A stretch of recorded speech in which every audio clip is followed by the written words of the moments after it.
Kang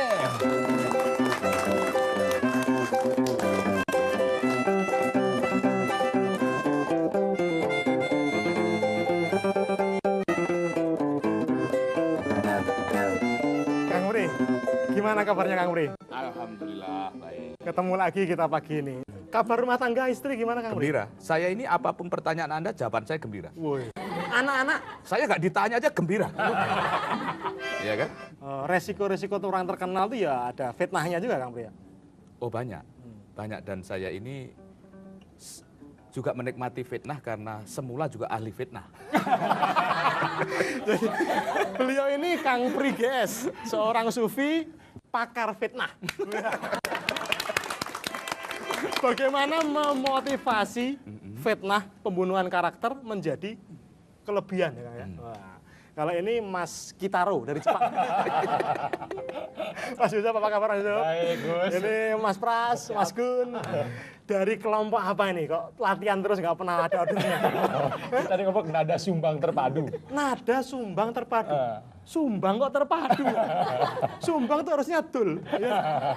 Namanya kok sengsara. Nada sumbang terpadu. Nanti saya beri nama yang lebih dramatik. Irama Aib. Keren guys ya? Belum pernah ada yang berani ya, pakai irama Aib ini. Jadi ada main jelek, main rusak, gak urusan. Sudah sepadan dengan namanya. Iya kan?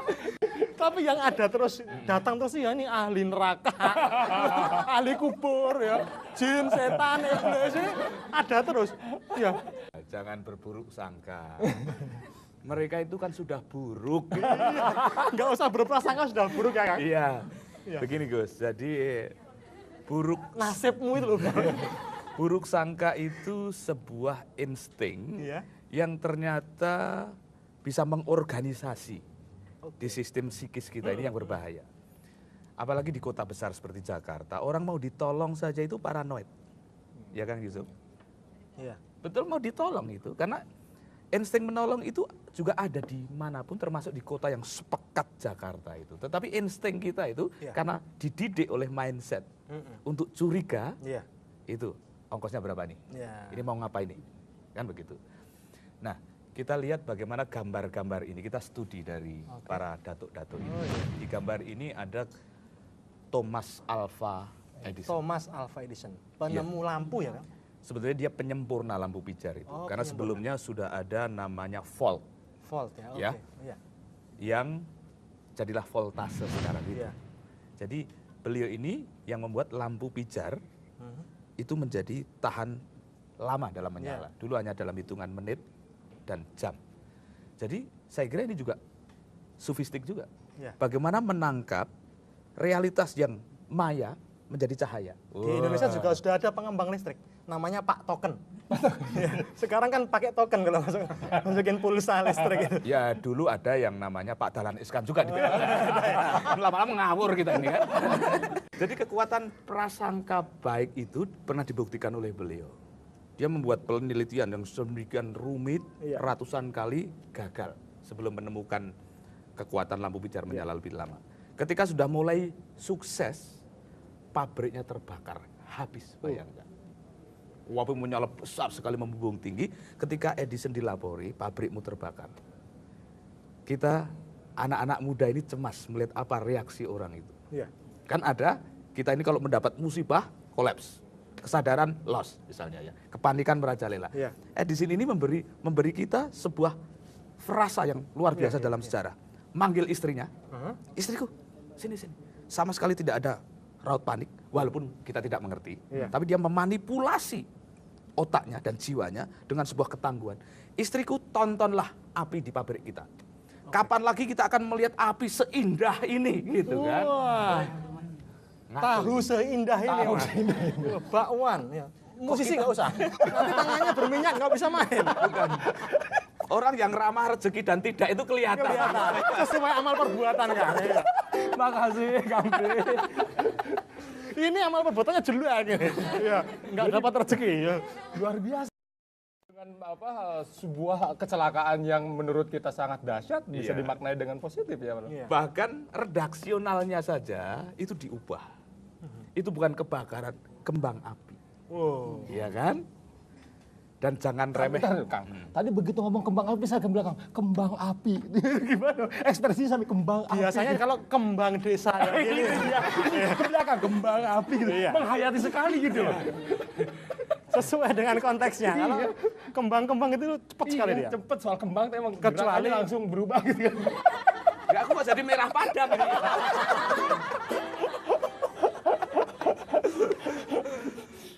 Berprasangka terhadap segala sesuatu. Kita juga misalnya saya sangat mengidolakan Valentino Rossi ya. Ya. Saya kadang-kadang kalau melihat fakta-fakta di koran bahwa Rossi itu kepribadiannya tidak selalu menyenangkan, Ya. itu agak menyesal juga Ya, kira-kira ya, ya. begitu. Tetapi saya kembalikan lagi bahwa itu jangan-jangan hanya kata media. Nah, prasangka itu saya kembalikan lagi dengan misalnya menatap gambar ini, Valentino Rossi yang ini. Oh, Ya, ini luar biasa gambar ini. Rossi itu ternyata pribadi yang sangat rendah hati. Kalau bengkelin motornya, itu cukup ke bengkel-bengkel pinggir jalan, bayangkan. Iya kan? Luar biasa ini. Ya. Iya, iya. Jadi kembali lagi aura saya mencintai dia itu ternyata ini figur yang tawaduk gitu kan. Sufi. Suhud dia. Jadi Di pinggir jalan. ketepatan kita melihat gambar saja itu mempengaruhi jiwa kita. Iya. Dan Rossi kerendah hatiannya tidak cuman ini, gambar berikut ini menegaskan kerendahan hati Rossi lagi. Iya. Luar biasa. Iya. Dia itu ternyata tukang ojek. Ojek sepeda ya. Ojek sepeda. Lihat yang gonceng itu, ya. Iya. Dia sampai lupa Kepasrahannya total. bayar, ya. Iya. Karena yang goncengin Valentino Rossi. Dia tertib sekali, bahkan dengan kecepatan yang pelan pun pakai helm. Bayangkan ya. Itu apa? Kepatuhan kepada nilai. Itu sufisme. Ya. Sampean sudah minum obat kan? Saya mulai khawatir ini. Ya memang ini ngawur kok. Iya. Kadang-kadang memang kita selalu mendahulukan prasangka buruk, Ya. khawatir ya. Saya pernah naik mobil, nyetir sendiri, hujan deras tiba-tiba. Ya. Ada seorang cewek yang kehujanan. Saya segera parkir, saya bilang, saya antar. Nah, apa tamang saya itu penculik atau gimana? Kok nggak mau itu? Ya bukan, kalau cewek itu saya kira malah standar kewarasannya terjaga. Oh gitu ya. Karena Anda laku kawin saja sebetulnya untung juga. Kita sahur lagi kan?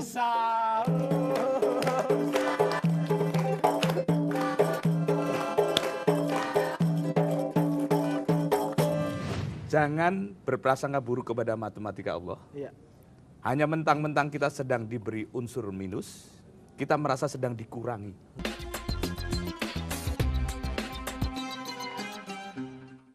Asyam.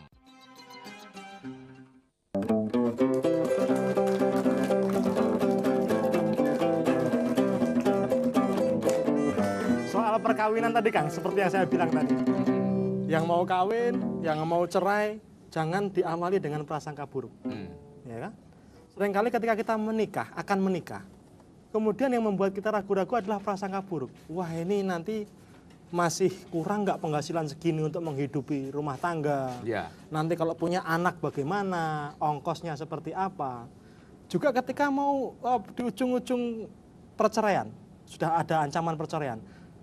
Yang bisa menyelamatkan perceraian itu sesungguhnya prasangka-prasangka baik. Mengingat kenangan-kenangan yang indah gitu kan. Mengingat tentang bagaimana dulu nostalgia pertemuan ya. Sehingga bisa membatalkan niat untuk bercerai. Kang Pri punya pengalaman bercerai sepertinya. Insya Allah kalau bercerai tidak, tetapi kalau pengalaman ditolak itu kafah saya. Atam ya. Atap. Tetapi saya pernah berprasangka buruk kepada setiap penolakan itu ya. Iya. Tetapi hari ini seluruh derita saya Iya. menjadi sumber-sumber berkah. Wah. Ya. Tepuk tangan buat Kang Pri. Ya. Bagaimana mengubahnya? Ya. Jangan Mengubahnya gimana? jangan menghina matematika Allah. Wah, Ya. ini. Itu kan jenis aritmatika pada awalnya. Plus, minus, tambah, kali. Ya. Ya. Ketika kita sedang diberi minus, Mengecoh perhatian kita. Ya.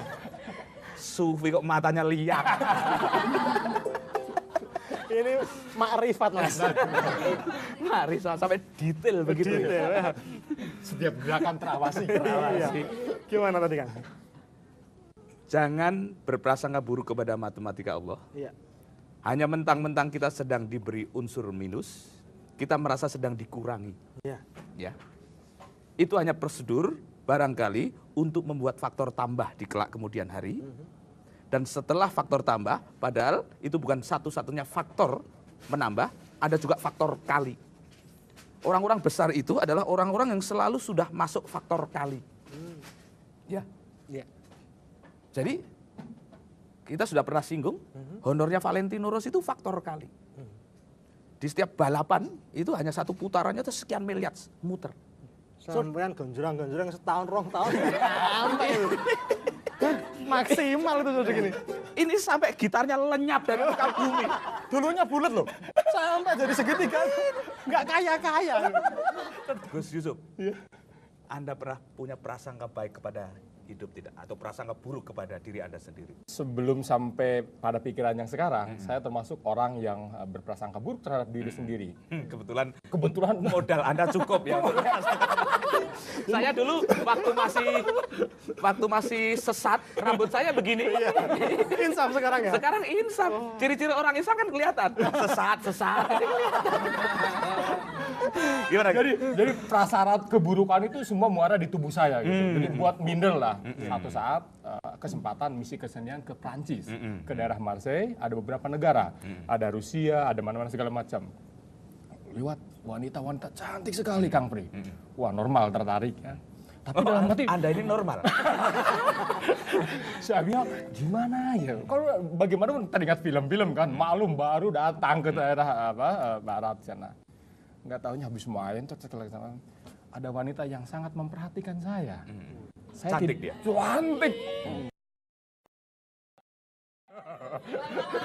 Kami bersama-sama 3 minggu. Jadi setiap saat saya liatin dia lewat. Kalau dia penari. Ya. Sampai malam kita main gitar-gitaran. Dia menyatakan, aku mengamati kamu. Kata dia ke aku, hah? Aku mencintai kamu. Wah. Bisa ya? Ini buktinya aku dikasih ini, Balaika. Balaika. Dari Rusia. Dari Rusia. Itu wanita Rusia. Wanita Rusia. Betul-betul mencintai. Betul. Sampean. Dia kesurupan atau gimana? Kayaknya dukun begini artinya. Jangan-jangan bisa. Artinya, muka yang dalam konteks kita berbeda, bagi mereka ini sangat eksotis. Wah ini lelaki yang sangat eksotis. Lelaki ini sangat eksotis sekali katanya. Wah langsung anak gunung loh, jadi langsung percaya diri loh Mas. Padahal di kampung sampean, Anda ini ditolak 3 kali sehari. Lebih dari itu Kang. Lain kali kita harus ikut ke luar negeri kayaknya Kang. Ya kan? Jadi dari situ mulai saya rubah mindset, persepsi. Begitu positifnya saya terhadap diri saya yang kebetulan ganteng ini sih Kang. Begitu dia berprasangka iya. Begitu berprasangka buruk nggak laku. Itu betul-betul merubah persepsi Betul. Mas Yusuf sampai hari ini ya. Sampai hari ini. Jadi Anda nggak merasa jelek lagi sekarang ini? Ya, so far sih iya. Terima kasih kepada Allah kita harus bersyukur, banyak-banyak bersyukur Kang. Ayo kita bersyukur Kang.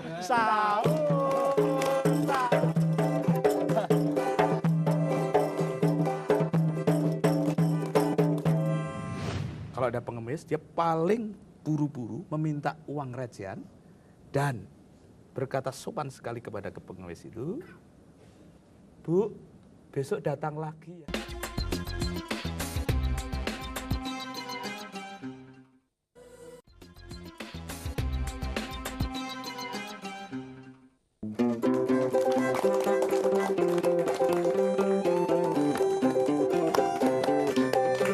Coba Kang. Kang saya kue pancongnya 1 Kang. Ya. Makasih. Anu dilempar aja Mas. Atlet lempar pancong ya. Nah, Kang duduk dulu di sini Kang, biar eksis Kang. Makasih Kang. Itu jangan ditambahin nanti ngapain itu. Setiap kali ngelihat makanan tuh saya ingat kisahnya Rasulullah ketika setiap pagi beliau tuh datang ke pasar, salah satu pasar di Madinah. Bertemu dengan seorang wanita pengemis buta. Nah, wanita pengemis buta ini sambil meminta-minta itu kok ya sempat-sempatnya menjelek-jelekkan Rasulullah.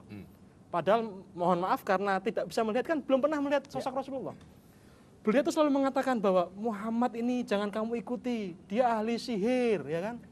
Dia itu menyebarkan ajaran yang sesat dan keburukan-keburukan lain yang bahkan dia belum pernah melihat sendiri.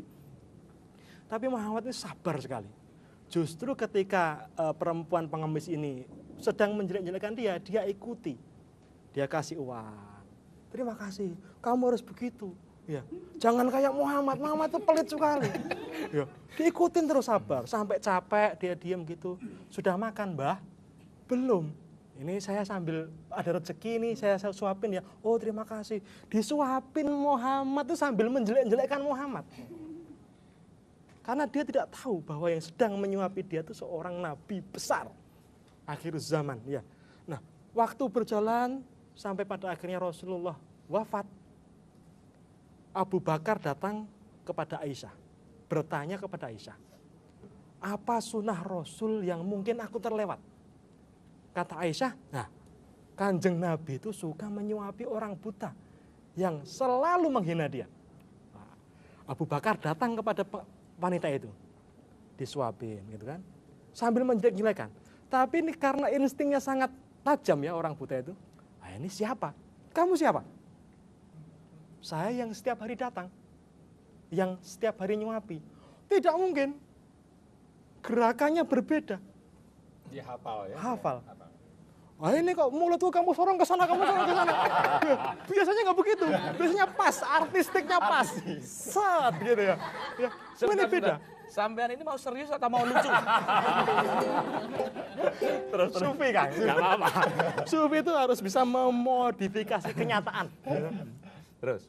Kemudian apapun dalihnya Abu Bakar untuk mengaku sebagai Muhammad, gagal. Sampai pada akhirnya dia mengaku bahwa saya baru sekarang ini menemui Simbah, ya kan? Loh, kemana orang yang biasanya sudah selalu datang kepadaku? Sudah wafat. Apakah Simbah mengenal siapa beliau? Yang selalu datang, memberikan recehan, menyuapi. Ya. Tidak kenal, karena saya hanya bercakap-cakap, tidak pernah melihat wajahnya. Beliau itu adalah Nabi Muhammad SAW. Wow, kaget perempuan. Kaget. Tidak hanya prasangka buruk, bahkan keburukan itu dia sampaikan, dia fitnahkan kepada siapapun. Saya melihat cerita itu merinding dan buru-buru ingin memperagakan, tolong. Ini nggak usah disuapin, nyosor ini. Nah, ini Kangpri itu cepat kalau memaknai situasi. Betul. Tetapi semoga di dalam bermacam-macam ekspresinya kelembutan Rasulullah itu menular kita lewat anugerah-anugerah, bukan lewat usaha-usaha kita. Ya. Karena usaha kita terbatas sekaligus. Ya. Tapi kalau kita diberikan, Ya. dicipratin gitu, Ya. nempel dia. Ya. Kita tuh berusaha saja belum tentu berhasil. Belum tentu berhasil. Dan alhamdulillah saya punya keponakan Gus, kecil, itu santun sekali setiap kepada pengemis datang. Iya.